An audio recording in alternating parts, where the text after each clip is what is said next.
Romo, Bapak, Ibu, Saudara-saudari yang terkasih dalam Tuhan Yesus, Shalom dan berkah dalam.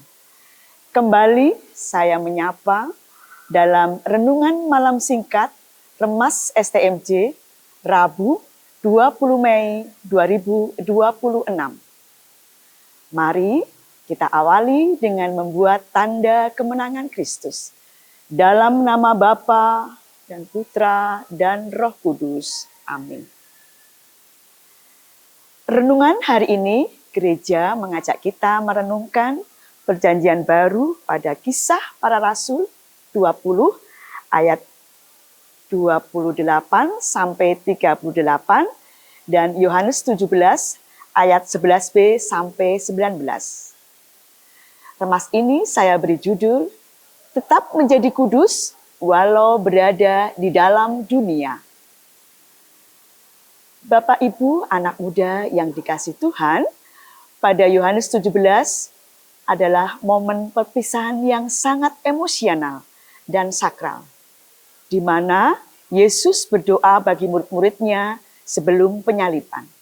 Sementara di Kisah Para Rasul 20, Rasul Paulus memberikan pesan terakhir kepada para penatua di Efesus sebelum ia pergi ke Yerusalem.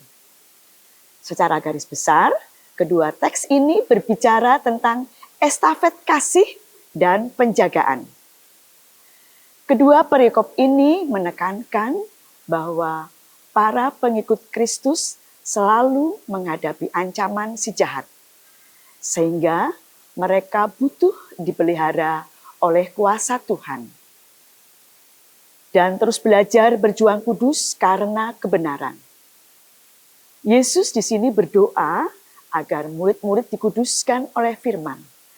Sementara Paulus menyerahkan para penatua kepada firman kasih karunia-Nya yang sanggup membangun mereka.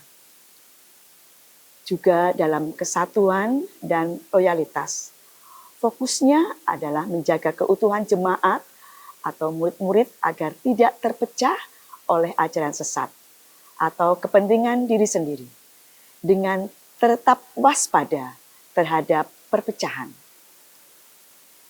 Kita diajak untuk menjaga kesatuan komunitas beriman agar tidak tercerai-berai oleh pengaruh luar maupun konflik internal. Maka kita harus berpegang teguh akan kebenaran firman, menjadikan firman Tuhan sebagai satu-satunya standar hidup agar tidak tersesat di tengah dunia yang penuh penyesatan. Saling menjaga dan memelihara, mengajak setiap orang untuk tidak hidup bagi dirinya sendiri, melainkan peduli pada pertumbuhan rohani sesama saudara seiman.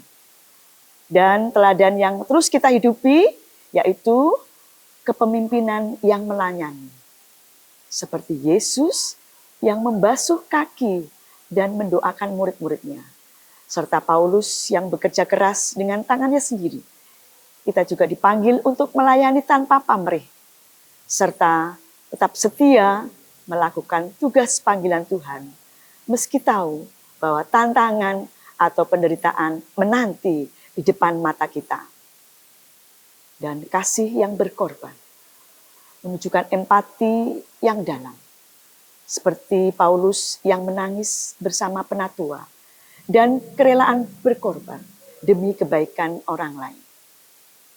Di Kisah Para Rasul ayat 37, maka menangislah mereka terseduh-seduh sambil memeluk Paulus. Yang menarik untuk kita renungkan, baik Yesus maupun Paulus sama-sama menekankan bahwa mereka tidak meminta kita keluar dari dunia, melainkan agar kita tetap di dalam dunia, tapi tidak menjadi serupa dengan dunia. Tentunya sangat sulit Bapak Ibu untuk tetap berada di tengah masyarakat yang kompetitif, materialistis, dan seringkali menghalalkan segala cara. Namun, tetap mempertahankan nilai-nilai kejujuran dan kasih tanpa menjadi eksklusif atau menarik diri dari pergaulan. Kepemimpinan yang bersih dan transparan. Kadang kita menjadi keras seperti batu, karena prasangka atau rasa takut. Percayalah bahwa setiap firman-Nya adalah kebenaran yang memerdekakan. Dan setiap karya tangan-Nya dalam hidupmu bertujuan untuk membawamu lebih dekat kepadanya. Terlebih di tengah budaya uang pelicin atau manipulasi. Laporan demi bonus, seorang pengikut Kristus harus berani berkata tidak pada praktik ilegal. Meskipun risikonya adalah tidak disukai rekan kerja atau karier semakin melambat. Ini adalah bentuk nyata dari nasihat Paulus untuk tidak mengingini perak atau emas milik orang lain di dalam Kisah Para Rasul 20 ayat 33. Dan tetap menjaga kawanan atau tim kerja dengan integritas. Dan terus menjadi filter positif di media sosial untuk menyaring konten, interaksi, dan perilaku agar pengalaman digital kita tetap sehat dan bermanfaat.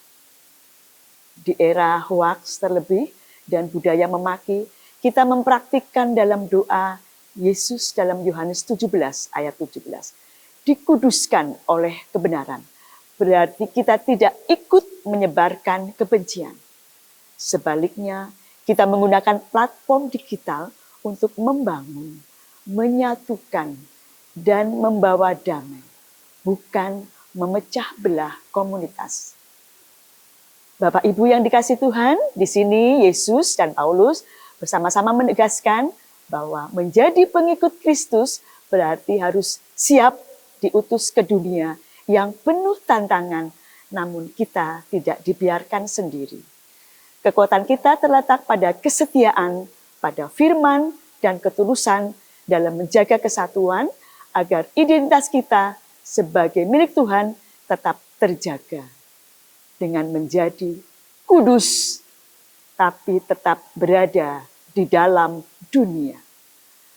Kemuliaan kepada Bapa, Putra, dan Roh Kudus, seperti pada permulaan, sekarang, selalu, dan sepanjang segala abad. Amin. Keluarga Kudus Nazaret, doakanlah kami. Amin. Berkah dalam.